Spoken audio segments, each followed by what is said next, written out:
혜은이의 충치를 치료하는 동안 8살 환자는 나에게 물었다. 선생님, 집에서도 어른들이 정지놀이 해요? 나는 미소를 지었다. 그건 어떤 놀이인지 처음 들어보네. 웃음가스 때문에 혜은이의 말이 약간 느려졌다. 아빠 차 소리가 들리면 우리는 모두 정지해야 되는 거예요. 내 옆에서 일하던 미나 위생사가 눈썹을 치켜 올렸다. 재밌게 들리네. 어떻게 하는 놀이야? 차고 소리가 들리면 엄마가 정지 시간이라고 말하고 우리 모두 그 자리에서 얼어붙어요. 혜은이는 졸린 듯 설명했다. 밥을 먹고 있거나 놀고 있어도 모든 걸 멈춰야 해요. 그때 내 눈에 들어온 것은 그녀의 소매 아래로 간신히 보이는 희미한 노란 자국이었다. 가끔은 정말 잘해요. 지난주엔 숟가락을 공중에 20분 동안 들고 있었어요. 혜은이는 자랑스러워 보였다. 엄마가 제가 최고의 정지 인형이라고 했어요. 20분은 정말 긴 시간이네. 나는 더 잘 보기 위해 살짝 그녀의 소매를 조정하며 말했다. 손가락 자국 모양의 멍이 있었고 이미 오래된 흔적이었다. 혜훈아, 팔을 좀 들어볼래? 의자를 조정해야 해서? 혜훈이가 두 팔을 들자 셔츠가 올라갔고 등 아래쪽으로 줄 모양의 자국이 있었다. 어떤 것은 흉터가 되었고 어떤 것은 아직 새 것이었다. 정지 시간에 누가 움직이면 어떻게 돼? 나는 일하는 척하며 평범하게 물었다. 그건 지는 거예요. 아빠는 우리가 지는 걸 좋아하지 않아요. 나는 다른 도구를 가져오겠다며 자리를 비웠다. 의무 신고 프로토콜을 확인하기 위해 컴퓨터로 향했다. 돌아와서 아무렇지 않게 물었다. 그럼 정지놀이에서 이기면 모두 잘하면은 어떻게 돼? 아빠가 지나가서 자기 방으로 가요. 그러면 우리는 다시 정상적으로 숨을 쉴 수 있어요. 가끔은 잘했어라고도 말해줘요. 그리고 저녁을 먹을 수 있게 돼요. 저녁은 이길 때만 먹을 수 있어? 지는 사람은 저녁을 먹을 자격이 없어요.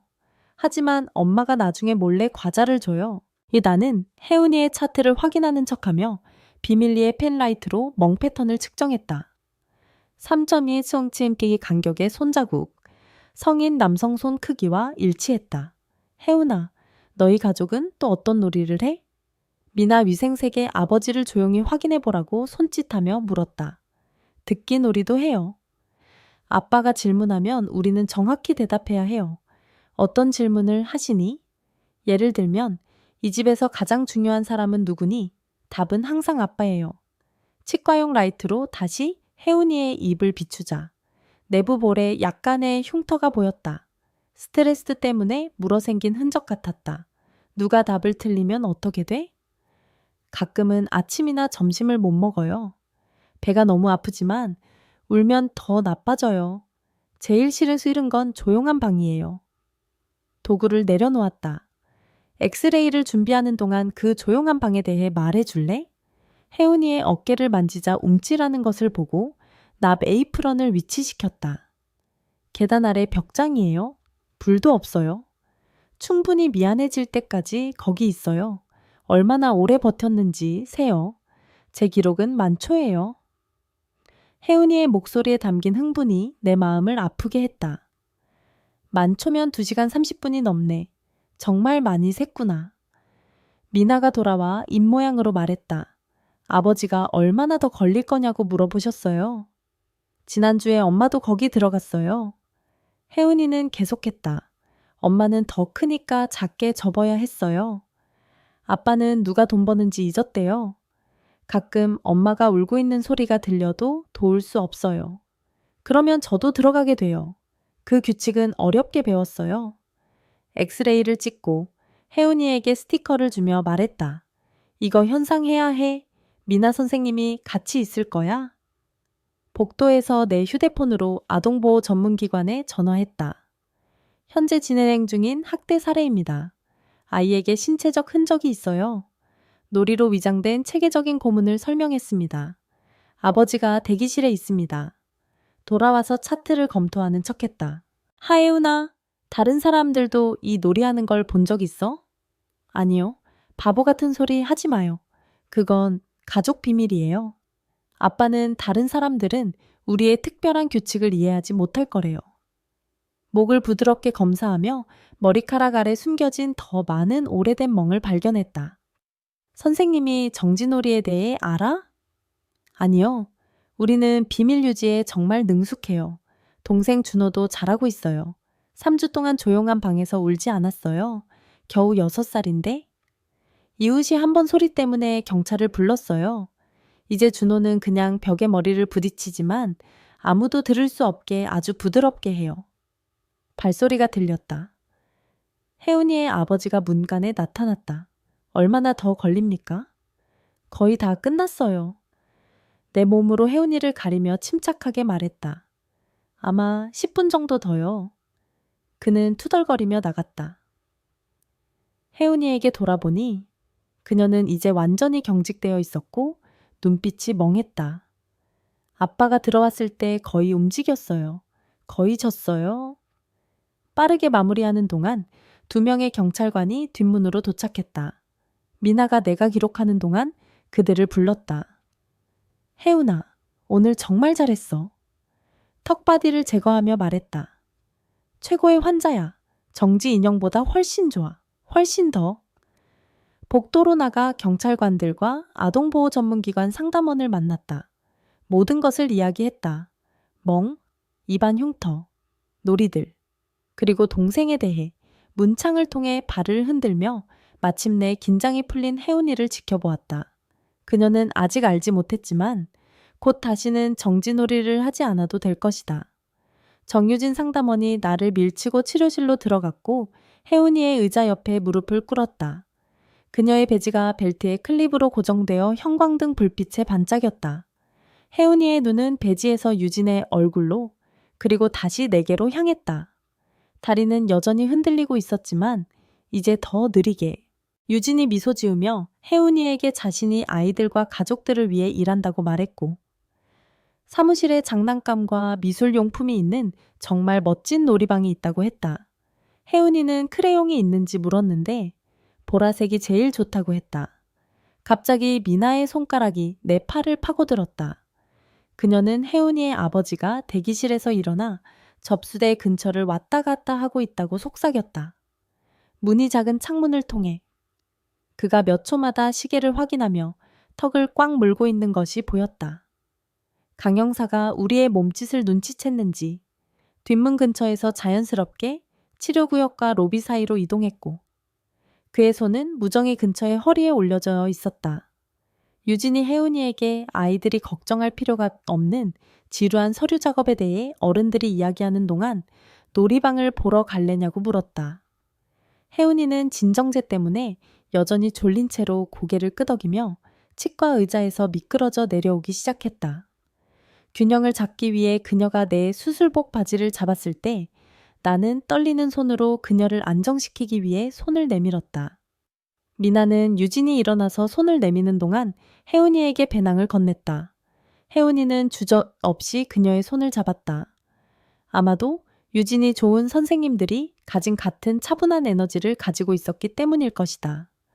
우리는 뒷문을 향해 걷기 시작했다. 혜은이는 유진과 나 사이에 있었다. 로비에서 소리가 터져 나왔을 때 혜은이의 아버지의 목소리가 클리닉을 울렸다. 그의 딸이 어디 있는지, 왜 아직 끝나지 않았는지, 그가 갈 곳이 있다고 요구했다. 혜은이는 즉시 굳었다. 아버지가 문간에 나타났을 때 내가 본 것과 같은 뻣뻣한 자세였다. 강 형사와 그의 파트너가 로비를 향해 빠르게 움직였고 그들의 발소리가 무거웠다. 유진이 혜은이를 안아 올리고 뒷문으로 서둘러 나가는 동안 나는 그들이 주차장으로 나가는 동안 문을 열어주었다.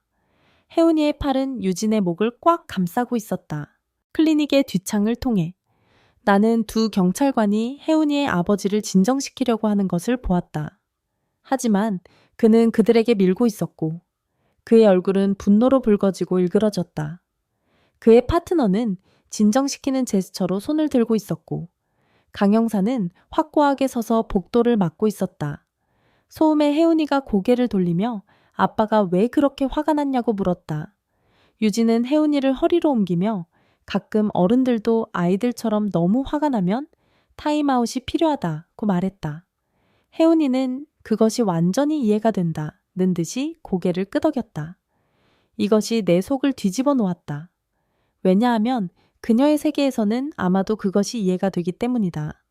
유진의 채는 이미 뒷자리에 부스터 시트가 설치되어 있었고 아버지가 탈출할 징후가 있는지 클리닉 문을 지켜보며 무력하게 서 있는 내 앞에서 혜운이를 태웠다. 혜운이는 차가 떠나며 창문을 통해 내게 손을 흔들었고 내 얼굴이 얼어붙은 것 같은 느낌에도 불구하고 나는 미소를 지으려고 노력하며 손을 흔들어 주었다. 다시 안으로 들어와 바로 내 사무실로 가서 문을 닫고 혜운이가 진료 중에 한 말을 모두 법적 기록지에 적어 내려가기 시작했다. 펜을 너무 세게 잡아 손이 경련을 일으켰지만 모든 세부 사항을 완벽하게 기록해야 했다. 20분 동안 숟가락을 들고 있었던 정진오리, 그녀가 만초까지 센 조용한 방, 트릭 질문이 있는 듣기놀이, 이웃이 듣지 못하도록 벽에 부드럽게 머리를 부딪히는 준호, 나는 멍의 측정값, 성인 남성의 소나기와 일치하는 3.10 간격 등의 선형 자국들, 스트레스로 인한 입안 물어뜯은 흉터에 대해 적었다. 미나가 노크하고 대답을 기다리지 않고 들어왔다. 내 책상에 커피 한 잔을 놓고 내 맞은편 환자 의자에 앉아 내가 글을 쓰는 것을 몇 분 동안 지켜보다가 휴대폰을 꺼냈다. 그녀는 혜은이가 정진오리를 언급한 순간부터 녹음을 시작하여 그녀가 수술복 주머니에 넣어둔 휴대폰으로 우리의 모든 진료 내용을 캡처한 음성 녹음 앱의 타임라인을 보여주었다. 우리는 둘 다 환자의 동의 없이 녹음하는 것이 우리에게 심각한 문제를 일으킬 수 있다는 것을 알았지만 지금은 그 누구도 그것에 대해 신경 쓰지 않았다. 증거는 우리가 직면할 수 있는 어떤 직업적 결과보다 더 중요했다. 강 형사는 약 2시간 후에 돌아왔다. 그의 넥타이는 느슨해져 있었고 얼굴은 지쳐 보였다. 그는 아버지를 일단 학대 사건을 구축하는 동안 구금하기 위해 지금은 체포저항과 공공장소 방해 혐의로 입건했다고 말했다. 그는 내가 가진 모든 것에 사본이 필요했다. 내 노트, 혜은이의 치아를 보여주고 실수로 그녀의 얼굴 구조의 이미지를 캡처한 엑스레이, 그리고 치과 상태를 기록한다는 구실로 멍에 찍은 사진을 포함해서 그는 다른 아동보호 전문기관, 상담원이 바로 그 순간 준호를 초등학교에서 데리고 오고 있다고 언급했다. 그들은 아버지가 잠재적으로 보석금을 낼 수 있기 전에 두 아이 모두 안전하도록 타이밍을 조정했다. 나는 녹음이 있는 미나의 휴대폰을 포함하여 내가 준비한 모든 것을 그에게 건넸다. 비록 그는 그것이 사용될 수 있는지 검사와 상의해봐야 할 것이라고 말했지만 그날 저녁 나는 내 주방 테이블에 앉아 파트너가 만든 파스타 접시를 바라보았지만 먹을 수가 없었다. 한 입 먹으려고 할 때마다 계속해서 어두운 벽장에서 만초까지 새는 혜운이, 같은 공간에 작게 접힌 그녀의 어머니, 더 이상 울지 않는 법을 배우는 6살 준호를 생각했다.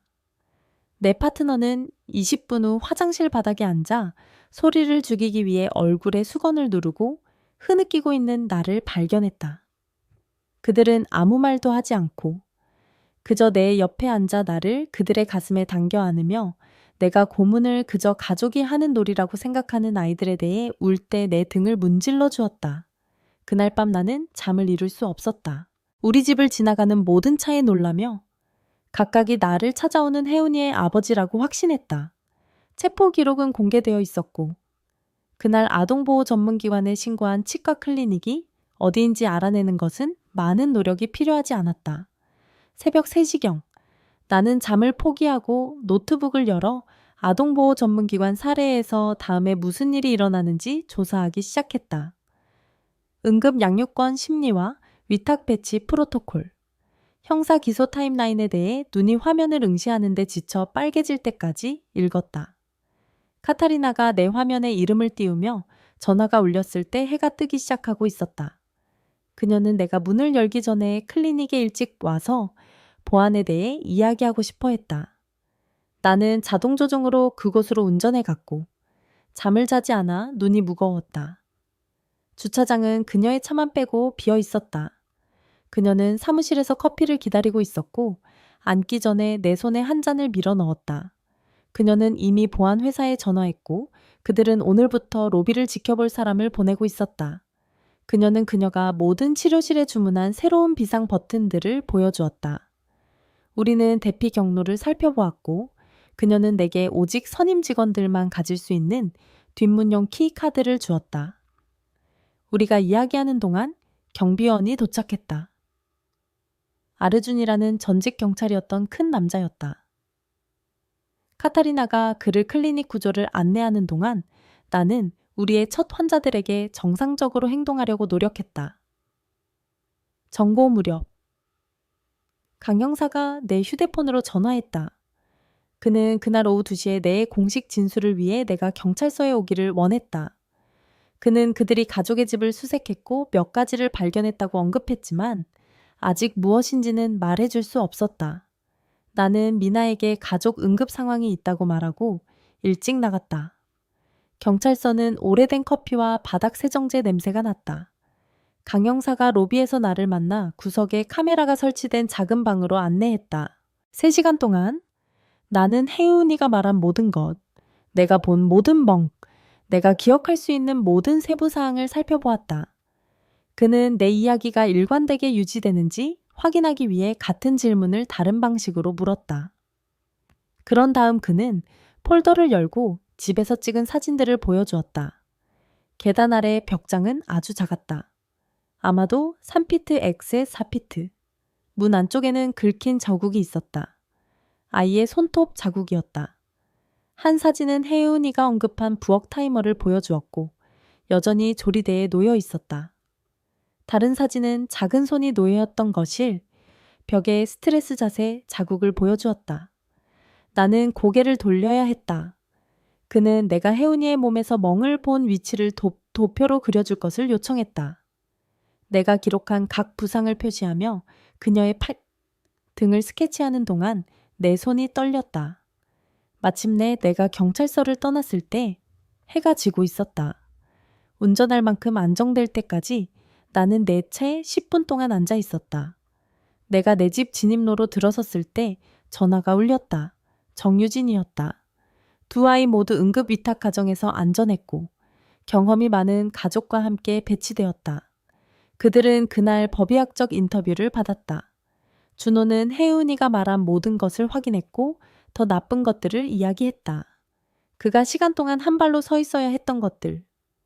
그가 흘렸을 때 바닥에서 음식을 먹어야 했던 것에 대해, 그들의 아빠가 자신의 즐거움을 위해 그들이 서로 싸우게 만든 것에 대해, 혜은이는 인터뷰 동안 조용한 방, 정진오리, 그들의 아빠의 환한 얼굴을 보여주는 그림을 그렸다. 법의학 면접관은 두 아이 모두 학대에 대해 놀라울 정도로 사실적이었다고 말했다. 마치 그들이 정상적인 가족 생활을 설명하는 것처럼 나는 유진에게 전화해줘서 고맙다고 말하고 안으로 들어갔다. 내 파트너는 저녁을 준비했지만 나는 먹을 수 없었다. 나는 계속해서 벽장문 안쪽에 긁힌 자국들을 보았다. 다음 날 아침, 나는 다시 일을 하러 갔고 모든 것이 정상인 것처럼 행동하려고 노력했다. 아르주는 앞 데스크 근처에서 나에게 고개를 끄덕였다. 내 첫 번째 환자의 아버지가 우리의 보험 정책이 그의 아이의 실런트를 커버하지 않는다는 것에 대해 목소리를 높였다. 그의 목소리가 올라갔고 갑자기 나는 혜은이의 아버지가 문간에 서 있는 그 치료실로 돌아갔다. 내 온몸이 경직되었다. 미나가 매끄럽게 우리 사이에 서서 내가 화장실로 도망치는 동안 대화를 이어나갔다. 나는 내 얼굴에 찬물을 끼얹고 거울 속에 내 모습을 응시했다. 혜은이의 공개 3일 후 나는 점심시간에 휴대폰을 스크롤하다가 그것을 보았다. 지역 뉴스가 아동학대로 체포된 아버지에 대한 이야기를 게시했다. 이름은 언급되지 않았지만 학대가 일상적인 의료 예약 중에 발견되었다고 했다.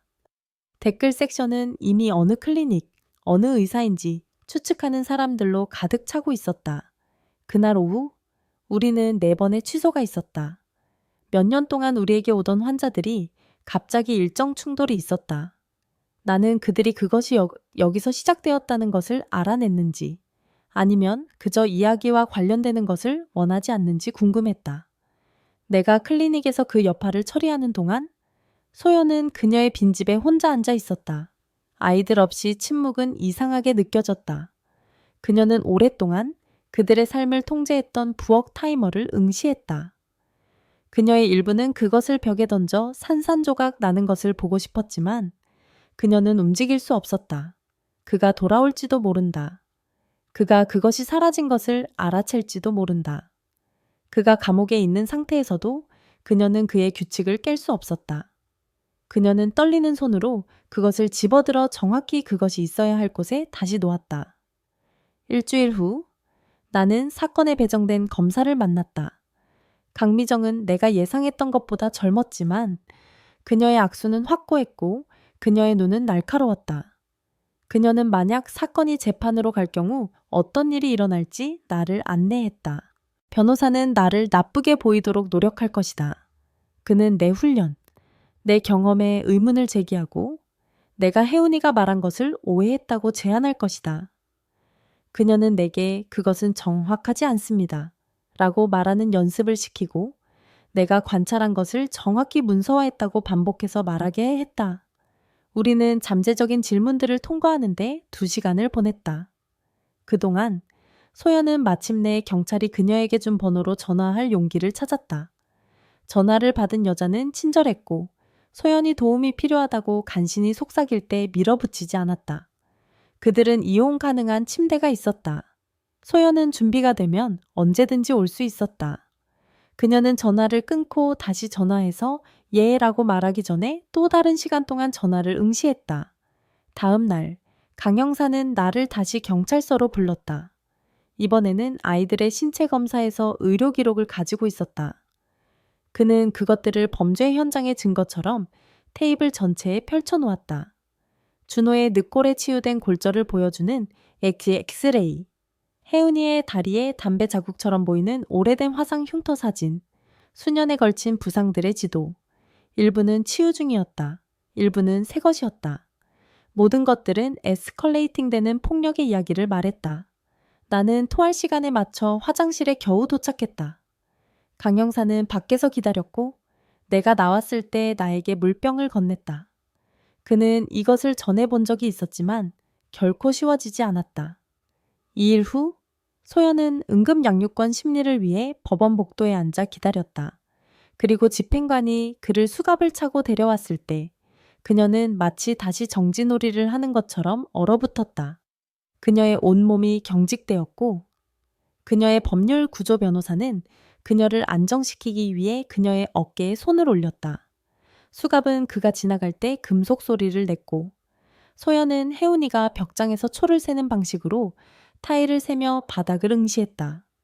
변호사는 젊었고 너무 큰 것 같은 정장을 입고 있었지만 그녀는 소연의 어깨를 꽉 쥐며 그녀가 잘하고 있다고 말했다. 소연은 그가 법정으로 사라지는 것을 보았고 그가 풀려나게 될 것이라는 공포와 마침내 누군가가 그를 막았다는 안도감 사이의 무언가를 느꼈다. 클리닉에서 같은 날 아침 나는 우리의 자동응답기에 차단된 번호에서 온 음성 메시지를 발견했다. 그것은 우리가 우리 자신의 일을 해야 한다면 우리에게 좋을 것이라고 말하는 것이었다. 목소리는 낮고 화가 나 있었고 나는 그것이 그인지 아니면 다른 사람인지 알아내려고 3번 재생했다. 카타리나는 일찍 들어와서 한 번 들은 후 경찰에 신고하기 위해 전화했다. 그녀는 아침의 나머지 시간을 보안 회사와 통화하며 모든 입구에 새로운 자물쇠와 카메라를 설치하는 데 보냈다. 우리는 접수 데스크 아래와 각 치료실에 비상 버튼을 설치했다. 보안 담당자는 우리에게 그것들을 어떻게 사용하는지 보여주었고 우리가 하나를 누르면 경찰이 4분 내에 여기 올 것이라고 말했다. 그날 오후 소연은 여성 쉼터에서 접수 담당자와 함께 앉아 게임이 어떻게 시작되었는지 설명하려고 노력했다. 그녀는 처음에는 그저 그가 직장에서 나쁜 날을 보낸 후 진정시키고 싶었다고 여자에게 말했다. 정지놀이는 그가 화가 나서 집에 돌아왔을 때 그에게 시킬 공간을 주는 방법으로 시작되었다. 그런 다음 그것은 규칙이 되었고 그리고 그 규칙은 모든 것이 되었다. 접수 담당자는 소연이 예상한 것처럼 충격을 받거나 혐오감을 느끼지 않았다. 그녀는 단지 고개를 끄덕이고 다른 여성들에게서 비슷한 이야기를 들었다고 말했다. 그녀는 게임들이 항상 작게 시작하여 다른 것으로 성장한다고 말했다. 소연은 여자가 그것이 그녀의 잘못이 아니라고 말했을 때 울었다. 그녀가 규칙을 시행했음에도 불구하고 다음 날 나는 내 책상에 혜은이의 치과 기록을 펼쳐놓고 검사를 위해 상세한 도표를 만들고 있었다. 나는 내 의학 훈련을 사용하여 치유 패턴에 따라 날짜를 기준으로 각 멍과 흉터를 표시했다. 그녀 팔의 손잡이 자국은 노란색 색깔에 따라 약 3주 전의 것이었다. 그녀의 등에 흉터는 몇 달 또는 아마도 몇 년 전으로 거슬러 올라갔다. 각 표시는 언제 일이 나빠졌고 언제 더 악화되었는지에 대한 자체적인 이야기를 말했다. 나는 모든 것을 자로 측정하고 모든 상처의 정확한 크기와 위치를 기록했다. 한편 소연은 유진을 만났고 유진은 게임에 대해 더 많은 질문을 가지고 있었다. 소연의 손은 그가 집에 없을 때 아이들을 스트레스 자세로 세웠다고 인정하며 떨렸다. 그녀는 유진에게 그들이 말대답하면 10분 동안 팔을 곧게 펴고 있게 했던 방법을 보여주었다. 그녀는 그들이 방을 충분히 빨리 청소하지 않으면 유지해야 했던 벽 앉기 자세를 시연했다. 수치심은 익사하는 것처럼 느껴졌고 소연은 숨을 쉬기 위해 여러 번 말을 멈춰야 했다. 유진은 판단 없이 모든 것을 적었고 소연에게 그녀도 희생자라는 것을 상기시켰다. 다음 날 아침, 강영사는 새로운 정보를 가지고 나를 다시 경찰서로 불렀다. 그는 아버지의 홈 오피스에서 숨겨진 채 발견된 일기장의 복사본을 펼쳐놓았다. 페이지들은 과학 실험처럼 모든 처벌을 문서화한 깔끔한 필체로 덮여 있었다. 그는 날짜와 시간, 아이가 무엇을 잘못했는지, 그리고 그들이 얼마나 오래 벽장에 머물렀는지 정확히 적었다. 그는 그들의 울음을 1에서 10까지의 척도로 평가하고 어떤 처벌이 가장 잘 작동하는지에 대한 메모를 남겼다. 한 항목은 준호가 주스를 흘렸기 때문에 1시간 동안 한 발로 서 있게 한 것을 설명했다. 또 다른 항목은 혜은이가 너무 크게 웃었기 때문에 4시간 동안 벽장에 넣은 것을 상세히 설명했다. 계획의 수준은 나로 하여금 다시 화장실로 달려가 토하게 만들었다. 강영사는 밖에서 기다리며 이것이 그가 20년 동안 본 가장 조직적인 학대라고 말했다. 그날 나중에 소연은 유진과 함께 앉아 아이들을 돌려받기 위한 케이스 계획에 대해 배웠다. 일주일에 2번의 양육 수업과 개별 치료와 그룹 치료와 처음에는 감독된 방문이 있을 것이다. 소연은 심리학적 평가를 완료하고 무작위 가정 방문과 약물 테스트에 응해야 할 것이다. 그녀가 한 번도 약물을 사용하지 않았음에도 불구하고 목록은 불가능해 보였지만 유진은 매년 수백 명의 부모들이 이러한 프로그램을 완료한다고 말했다. 그녀는 소연이 모든 것을 올바르게 한다면 6개월 내에 감독되지 않은 방문을 할 수 있고 아마도 1년 내에 그들을 되찾을 수 있다고 말했다. 소연은 모든 요구사항을 적고 즉시 시작하겠다고 약속했다. 3일 후 강영사는 내 뱃속을 떨어뜨리게 하는 나쁜 소식으로 전화했다. 아버지는 발목 모니터와 소연과 아이들에 대한 접촉 금지 명령으로 보석금을 냈다. 판사는 보석금을 5만 달러로 정했고 그의 형이 그 아침에 그것을 지불했다.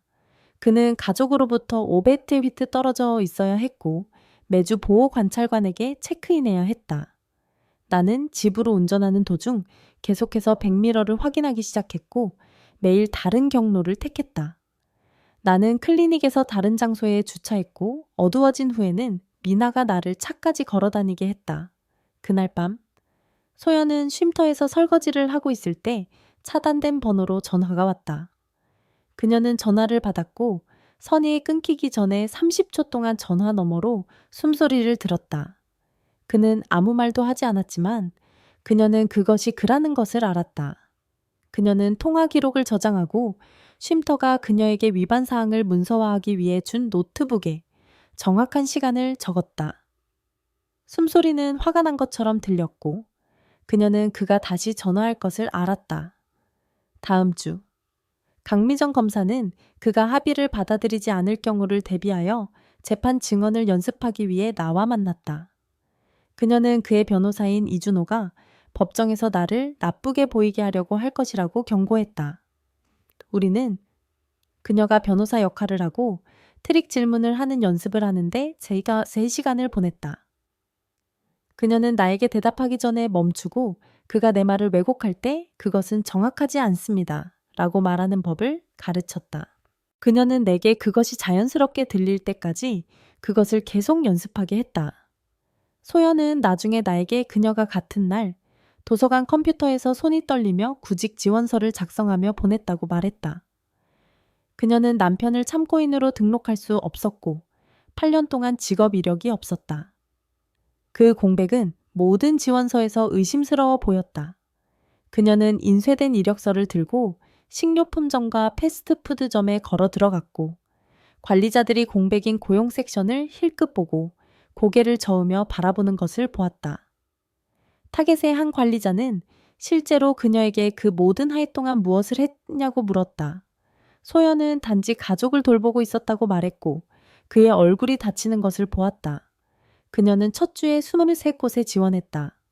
쉼터는 그녀가 인터뷰 답변을 연습하는 것을 도왔지만 그들이 그녀의 가능성에 대해 물었을 때 그녀는 계속해서 주저했다. 그녀는 아직 갖지 못한 법원 날짜와 치료와 감독된 방문을 위한 유연한 시간이 필요하다는 것을 설명할 수 없었다. 마침내 카를로스라는 이름의 식료품점 관리자가 그녀의 지원서를 보고 그들이 야간 재고 관리를 위한 누군가가 필요하다고 말했다. 그는 공백에 대해 묻지 않았다. 소연은 그 일요일에 시작했고 오후 11시부터 오전 7시까지 일하며 다른 모든 사람들이 잠든 동안 캔을 쌓고 우유를 회전시키는 법을 배웠다. 클리닉으로 돌아와서 라켈이라는 우리 위생사 중 한 명이 울면서 내 사무실로 들어왔다. 그녀는 그 벽장 속 혜은이에 대해 생각하는 것을 멈출 수 없다고 말했다. 그녀는 계속해서 작은 공간에 갇힌 아이들에 대한 악몽을 꾸고 있었다. 그녀는 내게 그녀의 사직서를 건네고 우리를 인력 부족으로 만든 것에 대해 사과했다. 카타리나와 나는 라켈의 환자들을 우리 사이에 나누고 구인 공고를 올렸다. 우리는 5명의 후보자를 인터뷰했지만 계속해서 그들을 라켈과 비교했다. 스트레스는 모두에게 영향을 미치고 있었다. 우리의 접수원도 마감 시간에 자물쇠를 2번 확인하기 시작했다. 3주가 지나서야 소연의 첫 번째 감독 방문이 이루어졌다. 그녀는 유진이 아이들을 데리고 오기 전에 아동보호 전문기관 대기실에 40분 동안 앉아 있었다. 준호는 그녀를 보지 않았다. 혜운이가 언제 집에 갈 수 있냐고 물으며 소연에게 달려가는 동안 그는 그의 신발만 응시했다. 소연은 2 아이를 모두 안았지만 준호는 그녀의 팔 안에서 뻣뻣하게 있었다. 감독관은 구석에 앉아 노란색 패드에 메모를 적고 있었다. 소연이 말한 모든 단어가 적혔다. 혜은이는 계속해서 그녀의 장난감과 그녀의 방, 그리고 아빠가 언제 돌아올지에 대해 물었다. 소연은 그들이 한동안 다른 곳에 머물고 있다고 설명하려고 했지만 혜은이는 이해하지 못했다.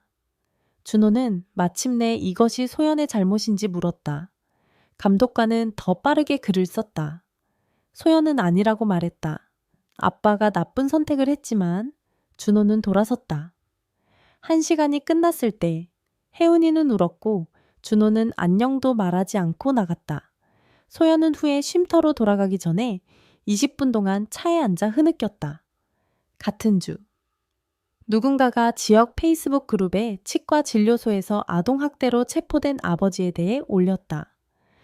그들은 우리 클리닉의 이름을 언급하지 않았지만 사람들이 그것을 알아낼 수 있을 만큼 충분한 세부사항을 포함했다. 게시물은 200번 공유되었다. 우리는 전화를 받기 시작했다. 어떤 사람들은 우리가 그 아이들을 구한 것에 감사했다. 다른 사람들은 우리가 아무것도 아닌 것 때문에 가족을 파괴했다고 비난했다. 누군가 우리를 밀고자라고 부르는 노트와 함께 죽은 쥐를 우리 문 앞에 남겼다. 카타리나는 보안 카메라를 설치하고 우리를 우리 차까지 걸어 다니기 시작했다. 우편물도 이상해졌다. 감사카드와 위협이 섞여 있었다. 한 여성은 CPS가 20년 전에 그녀의 아이들을 훔쳤고 우리가 음모의 일부라는 10페이지짜리 편지를 보냈다. 소연의 다음 치료 세션 동안 그녀는 마침내 유진에게 전체 진실을 말했다. 그녀는 혜운이가 말대답했을 때 3시간 동안 모서리에 서 있게 했다고 인정했다. 그녀는 준호가 울음을 그칠 때까지 그의 팔을 등 뒤로 잡고 있는 것을 설명했다. 그녀는 아이들이 버릇없이 굴면 그녀의 남편이 무엇을 할지 두려워서 그가 집에 없을 때도 모든 규칙을 어떻게 시행했는지 설명했다. 유진은 표정 없이 계속 메모를 적었다. 소연은 판단을 기다렸지만 유진은 소연이 이제 그러한 행동들에 대해 무엇을 이해하는지만 물었다. 소연은 그것이 학대이고 그녀가 참여했으며 미안하다고 말했지만 미안하다는 말은 아무것도 고치지 않았다. 이틀 후 나는 주차장에서 차가 백파이어할 때 환자의 치아를 닦고 있었다. 나는 놀라 바닥에 내 도구를 떨어뜨렸다. 환자. 나이든 남자는 내가 괜찮은지 물었다. 나는 그 아침에 커피를 너무 많이 마셨다는 것에 대해 무언가를 지어냈다. 도구를 주우면서 내 손이 떨렸다. 미나는 알아차리고 내가 화장실에서 얼굴을 씻으러 가는 동안 인계받았다. 나는 계속해서 시험실 문간에 있는 아버지를 보았다. 대기실의 모든 남성 목소리는 나를 긴장시켰다. 나는 다른 장소에 주차하고 내 거울을 계속 확인하기 시작했다. 과도한 경계는 지치게 했지만 나는 멈출 수 없었다. 소연의 변호사는 다음 법정 날짜에 접근 금지 명령을 신청했다. 판사는 증거를 검토하고 즉시 승인했다. 소연은 마침내 모든 소리에 놀라지 않고 잠을 잘 수 있었다. 그녀는 쉼터에서 그 첫날 밤에 10시간 동안 계속 잤다고 말했다. 복도의 발소리, 문 닫는 소리, 소리 지르는 소리가 없었다. 그저 조용함과 안전함만 있었다. 그녀는 자신이 어디에 있는지 혼란스러워하며 깨어났다. 그런 다음 기억하고 안도감에서 울었다. 3일 후 나는 서류 작업을 마무리하고 있을 때 우리 클리닉을 지나가는 익숙한 차를 보았다. 아버지가 천천히 운전하며 우리 창문을 보고 있었다. 나는 즉시 911에 전화해 번호판을 알려주었다. 디스패처는 보호 명령에 대해 알고 있었고 즉시 유닛을 보냈다. 그들은 그를 2블록 떨어진 곳에서 잡았다. 그는 명령을 위반한 혐의로 체포되었고 그의 보석금이 취소되었다. 소연은 다음 주에 두 아이 모두에게 편지를 쓰는데 보냈다. 그녀의 치료사는 그녀가 워딩을 올바르게 하기 위해 그것들을 7번 수정하는 것을 도왔다. 그녀는 변명할 수 없었지만 사과해야 했다. 그녀는 일이 정상으로 돌아갈 것이라고 약속할 수 없었지만 그들이 그녀를 사랑한다는 것을 알게 하고 싶었다. 편지는 아동보호 전문기관이 언제 배달할지 결정할 봉인된 봉투에 앉아 있었다. 예비 심리는 체포 6주 후에 도착했다. 나는 가장 전문적인 복장을 입고 내 노트를 50번 검토했다. 이준호 변호사는 내가 아동 심리학에 대한 훈련이 있는지 물으며 반대 신문을 시작했다. 나는 아니라고 말했다. 그는 내가 전에 거짓 보고를 한 적이 있는지 물었다. 미정이 이의를 제기했고 판사는 이를 지속했다. 이준호는 판사가 그에게 넘어가라고 말할 때까지 같은 질문을 5가지 다른 방법으로 하려고 했다. 이준호는 그의 서류를 뒤적거리고 내 훈련과 학대 패턴 인식에 대해 물었다. 나는 소연이 나를 지켜보고 있는 갤러리에 앉아있는 동안 내 지속적인 교육 과정을 나열했다. 그녀의 손은 너클이 하얘질 정도로 벤치를 꽉 쥐고 있었다. 그녀는 마치 처음으로 나를 보는 것처럼 계속해서 나를 응시했다. 검사는 이준호의 다음 질문. 내가 어떤 것을 오진한 적이 있는지에 대해 이의를 제기했다. 판사는 다시 지속했다. 이준호의 얼굴이 붉어지고 그는 테이블에 그의 폴더를 내리쳤다. 판사는 그에게 그의 행동에 대해 경고했다. 소연은 내가 혜운이의 팔에서 멍을 발견한 것을 설명할 때 몸을 앞으로 기울였다. 그녀의 얼굴이 구겨지고 그녀는 두 손으로 입을 가렸다. 그녀 옆에 여자가 그녀의 어깨를 두드렸다. 이준호는 그것이 정상적인 아동기 자국처럼 들리게 하려고 했지만 나는 침착하게 성인 손잡이 자국과 일치하는 특정 패턴을 설명했다. 소연은 이제 울고 있었지만 조용히 하려고 노력하고 있었다. 내가 증언을 마치고 갤러리를 지나 걸을 때 소연은 나에게 고마워요 라는 단어를 입모양으로 말했다. 그녀의 눈은 부어있고 빨갛게 변해 있었다. 나는 고개를 끄덕이고 계속 걸었다. 내 다리는 젤리처럼 느껴졌고 나는 법원 계단을 내려갈 때 난간을 잡아야 했다. 미나는 그녀의 차에서 기다리고 있었고 나를 보자마자 뛰쳐나왔다. 그녀는 내 팔을 잡고 나를 조수석으로 데려가는 것을 도왔다. 내 손이 너무 심하게 떨려서 안전벨트를 매지 못했다. 미나는 나를 위해 그것을 해주고 아무 말도 하지 않고 집으로 데려다 주었다. 그녀는 나를 안으로 데려가 내가 소파에 앉아 아무것도 응시하지 않는 동안 차를 만들어 주었다. 검사는 나중에 전화해서 내가 잘했다고 말했지만 나는 공허하고 피곤함을 느꼈다. 3일 후, 소연은 여성센터에서 그녀의 첫 번째 그룹 치료 세션에 갔다. 그녀는 7명의 다른 여성들과 함께 원안에 앉았다. 진행자는 모두에게 그들의 경험에 대해 한 가지를 공유하도록 요청했다. 소연의 차례가 왔을 때 그녀는 처음으로 고문이라는 단어를 말했다. 그녀는 그것을 전에 그렇게 부른 적이 없었다. 항상 그냥 일들이 어렵거나 힘들었다고 말했다. 2명의 다른 어머니들이 그녀가 그것을 말했을 때 고개를 끄덕였다. 1명이 손을 뻗어 그녀의 손을 꽉 쥐었다. 그들은 모두 그 단어가 정말로 무엇을 의미하는지 알았다. 소연은 세션의 나머지 시간 동안 울었지만 끝까지 머물렀다. 같은 주, 나는 일상적인 청소를 하고 있을 때 강 형사로부터 문자 메시지가 도착했다. 나는 나 자신을 변명하고 그가 준호의 학교에 나타나 그에 대한 정보를 얻으려고 했다는 것을 읽었다. 학교는 즉시 경찰을 불렀고 그들은 그를 보호 명령 위반으로 체포했다. 그의 보석금이 취소되었고 판사는 그를 재판까지 구금하도록 명령했다. 나는 청소를 마치기 위해 돌아갔지만 이번에는 내 손이 안정되었다. 그가 갇혀 있다는 것을 아는 것이 모든 것을 더 안전하게 느끼게 했다. 소연은 그녀의 변호사로부터 소식을 듣고 안도감과 공포가 뒤섞인 감정을 느꼈다. 그녀 뇌의 일부는 여전히 그가 집에 돌아올 것으로 예상했다. 그녀는 자신이 쉼터에서 4명을 위한 테이블을 차리고 있는 것을 발견했다. 그녀는 여전히 차문이 닫히는 소리를 들을 때 놀랐다. 그녀의 다음 치료 세션 동안 그녀는 아무에게도 말하지 않은 무언가를 인정했다. 그녀는 그를 다시 받아들일 계획이었다. 의식적으로는 아니었지만 그녀는 별도의 봉투에 돈을 저축하고 감옥 근처의 아파트를 조사하고 심지어 방문 시간을 알아보고 있었다. 그녀의 치료사는 판단하지 않고 단지 소연이 그 정보로 무엇을 하고 싶은지 물었다. 그들은 약한 순간을 위한 안전 계획을 만드는 세션을 보냈다. 소연은 그녀가 돌아갈 수 없는 10가지 이유를 적고 그 목록을 그녀의 지갑에 보관했다. 한편 나는 일과 후 내 책상에 앉아 종이 한 장을 꺼냈다. 나는 내가 결코 보내지 않을 것을 알고 있는 혜은이에게 편지를 썼다. 나는 그녀에게 누구도 완벽해야 할 필요가 없는 지루한 저녁 식사를 할 것이라고 약속했다. 나는 그녀가 정상적인 시간을 갖게 될 것이고 언제든지 움직일 수 있다고 말했다. 나는 언젠가 정진놀이가 그저 나쁜 기억일 뿐이라고 썼다. 나는 편지를 접어 그녀의 그림과 함께 내 책상 서랍에 넣었다. 2주 후 소연은 쉼터에서 전한 주택으로 이사하는 것이 승인되었다.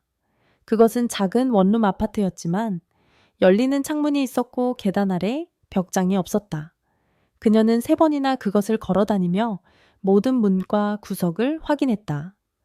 부동산 관리자는 그녀가 손상을 찾고 있다고 생각했지만 소연은 단지 작고 어두운 공간이 없는지 확인하고 있었다. 그녀는 계약서에 서명하고 열쇠를 받았다. 이사하는 날, 그녀는 단지 2개의 상자와 옷이 든 쓰레기 봉투만 있었지만 그것은 자유처럼 느껴졌다. 그녀는 한 상자에서 부엌 타이머를 찾았고 오랫동안 그것을 들고 있었다. 그런 다음 그녀는 길 아래 구실 기부 상자로 걸어가 그것을 넣었다. 그녀는 그것이 작은 쿵소리와 함께 바닥에 부딪히는 것을 들었다. 클리닉으로 돌아가서 카타리나는 나를 그녀의 사무실로 불러넣었다. 이준호가 내 비전문적 행동에 대한 불만을 제기한 후 치과위원회가 조사를 시작했다. 그는 내가 내 경계를 넘어섰고 환자 기밀을 위반했다고 주장했다. 카타리나는 그녀가 이미 내가 모든 프로토콜을 완벽하게 따랐다는 것을 보여주는 모든 문서를 그들에게 보냈기 때문에 걱정하지 말라고 말했다. 나는 그들의 검토를 환영했고 모든 것의 사본을 그들에게 제공했다. 나는 내가 옳은 일을 했다는 것을 알았다. 소연은 합의에 대해 논의하기 위해 다음 주에 미정검사를 만났다. 아버지는 5년 동안 감옥에 있을 것이고 범죄자로 등록하고 15년 동안 가족과 접촉을 할 수 없을 것이다. 소연은 증언할 필요가 없을 것이고 더 중요하게는 아이들도 마찬가지였다. 그녀는 즉시 동의했다. 미정은 그가 여전히 법정에서 공식적으로 그것을 받아들여야 하지만 그녀는 그가 그것을 받아들일 것으로 예상한다고 설명했다. 소연은 안정된 손으로 서류에 서명했다. 내가 잠재적인 합의에 대해 들었을 때 내 일부는 실망을 느꼈다. 모든 일 후에 더 많은 싸움, 더 많은 드라마, 어떤 큰 법정 대결이 있어야 할 것 같았다. 하지만 유진은 후속 통화 동안 그 목표가 결코 어떤 법적 전투에서 이기는 것이 아니라 혜은이와 준호를 보호하는 것이었다고 상기시켰다. 그녀는 옳았고 나는 그것을 알았지만 그것이 판결 대신 서류 작업으로 끝나는 것이 여전히 이상하게 느껴졌다.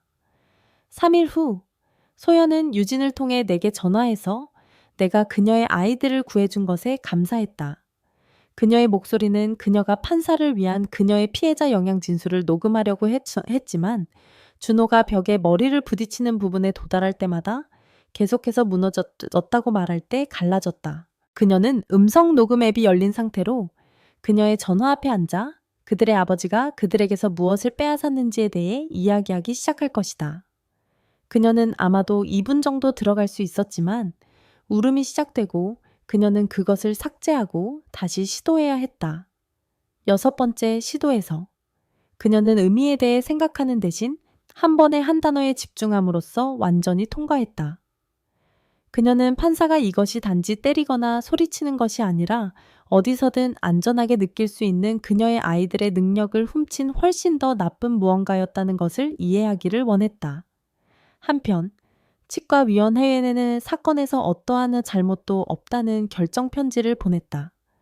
그들은 실제로 내 문서화를 칭찬하고 내가 모든 프로토콜을 완벽하게 따랐다고 말했다. 그것은 나를 전체적으로 더 좋게 느끼게 했다. 카타리나는 편지의 사본을 만들고 모든 사람이 볼 수 있는 휴게실에 하나를 액자에 넣었다. 그녀는 그날 나를 지원함으로써 전체 팀이 옳은 일을 했다는 것을 알게 하는 것이 중요하다고 말했다. 다음 주 소연은 그녀의 아이들을 돌려받는 것에 대해 유진을 만났다. 결국 아동보호 전문 기관은 일주일에 2번의 치료와 매주 토요일 아침 양육 수업을 포함한 이 거대한 요구사항 목록을 내놓았다. 소연은 그녀가 작동하는 연기 탐지기를 가지고 있는지 여부에 이르기까지 모든 것을 확인할 무작위 가정 방문이 필요할 것이다. 감독된 방문은 일주일에 한 번 2시간으로 시작하여 모든 것이 잘 진행된다면 천천히 증가할 것이다. 소연은 심지어 미세 글씨도 읽지 않고 그들이 그녀 앞에 놓은 모든 종이에 서명했다. 그녀는 유진에게 몇 년 동안 굴렁쇠를 뛰어넘어야 한다는 것을 의미하더라도 무엇이든 할 것이라고 말했다. 클리닉에서 우리의 새로운 보안 시스템은 몇 주 후에 단지 일상의 일부가 되었다. 우리는 이제 누가 언제 어느 영역에 들어갔는지 추적하는 멋진 키카드를 가지고 있었다. 미나는 우리가 모든 프로토콜로 스파이 영화 같다고 농담했지만 실제로 우리 모두는 더 이상 아무도 그냥 들어올 수 없다는 것을 알고 더 안전하다고 느꼈다. 암문의 부저 시스템은 우리가 그들을 들어오게 하기 전에 누가 오는지 볼 수 있다는 것을 의미했다. 아동보호 전문기관 사무실에서 소연에 감독된 방문 중 하나 동안 놀라운 일이 일어났다. 준호는 실제로 혜은이가 그들의 위탁 가족의 양말을 훔치는 것을 좋아하는 강아지에 대해 한 농담에 웃었다. 소연은 나중에 그것이 그녀가 1년 넘게 그를 웃는 것을 들은 첫 번째 시간이었다고 말했다. 감독관은 미소 지으며 그녀의 표현에 기반하여 긍정적으로 보이는 무언가를 그녀의 노트북에 썼다. 소연은 그녀가 그들에게 이야기를 읽을 때 바보 같은 목소리를 내서 그를 다시 웃게 하려고 노력하며 방문의 나머지를 보냈다.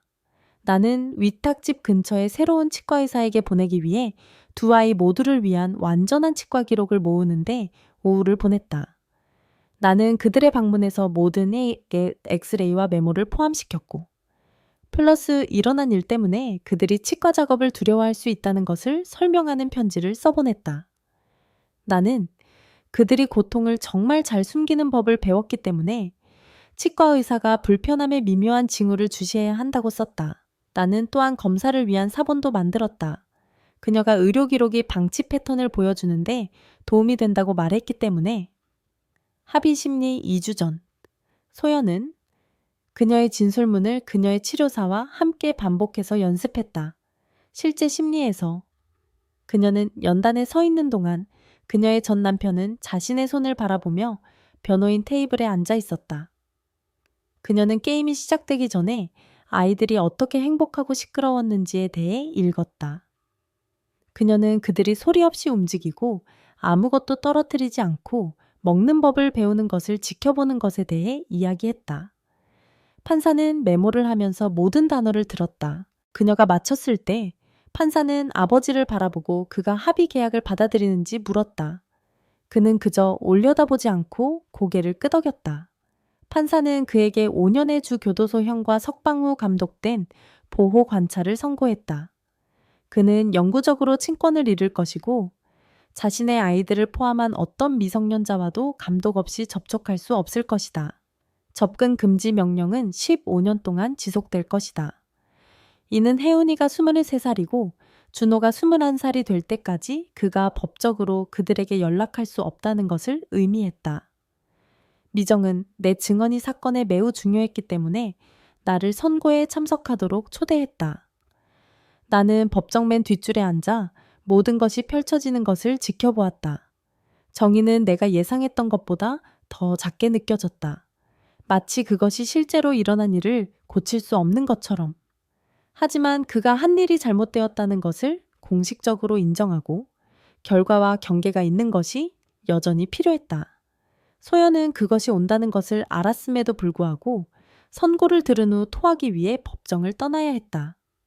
그녀가 돌아왔을 때 그녀는 어떻게든 다르게 보였다. 마치 그녀가 더 똑바로 서 있는 것처럼. 그 진술을 읽는 그녀를 지켜보면서 나는 이 모든 것이 시작된 지 10주 전에는 없었던 힘을 볼 수 있었다.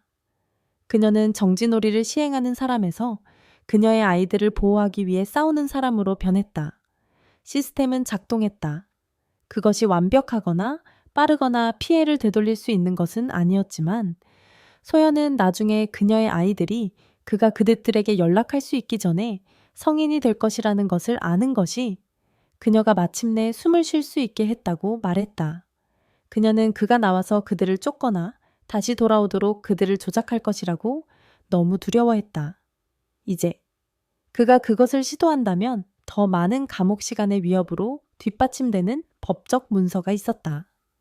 소연은 3주 후 다음 가정 법원 심리에 섰고 판사는 아동보호 전문기관에 그녀의 수능 보고서를 검토했다. 그녀는 4시간의 양육 수업을 완료했고 2개월 동안 단일 치료 세션을 놓치지 않았다. 판사는 다음 달부터 시작하는 하룻밤 방문을 승인하는 명령에 서명했다. 소연은 이미 식료품점에서 받은 첫 3개의 급여를 그녀의 전원 주택 아파트에 있는 아이들의 방을 페인트 칠하고 별 모양의 야간 조명을 사는 데 썼다. 그녀는 심지어 준호에게 치료사가 그의 악몽에 도움이 될 수 있다고 말한 가중 담요를 얻었다. 다음 주에 아동보호 전문기관을 통해 내 사무실에 도착한 두꺼운 봉투에는 혜은이의 이름이 조심스러운 크레용 글씨로 반송 주소에 쓰여 있었다. 안에는 그녀가 가장 큰 미소를 짓고 있는 치과 의자에 앉아있는 자신의 그림이 있었고 주변에는 하트와 무지개로 둘러싸여 있었다. 나는 그것을 환자들이 질문할 수 있는 곳에 걸기 준비가 되지 않은 채 다른 모든 케이스 문서와 함께 내 잠긴 서랍에 넣었다. 소연의 첫 번째 하룻밤 방문은 금요일에 일어났고 2시간 내에 완전한 혼란이 되었다. 준호는 4번이나 비명을 지르며 깨어났고 혜은이는 계속해서 모든 단일 경계를 테스트했다. 저녁으로 쿠키를 먹을 수 있는지, 자정이 지나도 깨어있을 수 있는지 묻고 있었다. 소연은 오전 6시에 스크램블 에그를 만들었고 두 아이 모두 누구도 얼거나 어떤 놀이도 해야 하지 않고 테이블에 앉아 있었다. 그녀는 나중에 그녀의 치료사에게 그저 함께 아침을 먹는 것이 로또에 당첨된 것 같이 느껴졌다고 말했다. 카운티는 나에게 다른 의무 신고자들을 훈련시키는 패널에 참여해달라고 요청했고 나는 학대 징후를 인식하는 방법에 대해 그들을 안내하는 데 3시간을 보냈다. 내가 혜은이의 멍사진을 보여주고 아이들이 어떻게 게임과 경쟁을 통해 학대를 정상화하는지 설명할 때 내 목소리는 안정적으로 유지되었다. 그 방에 누구도 다시 그 징후들을 놓치지 않을 것이다. 체포 4개월 후 소연은 그녀의 정기적인 청소를 위해 혜은이를 데려올 수 있는지 물으며 내 사무실에 전화했다. 우리는 화요일 오후로 일정을 잡았고 그들이 들어왔을 때 소연은 내 눈을 똑바로 바라보며 고마워요 라고 입모양을 만들었고 혜은이는 장난감 상자로 앞서 달려갔다. 전체 약속은 소연이 로비에서 다른 부모처럼 잡지를 읽는 동안 혜은이가 그녀의 새 선생님과 미스터 위스커스라는 이름의 수업, 햄스터에 대해 이야기하는 것은 이상하지만 좋게 느껴졌다.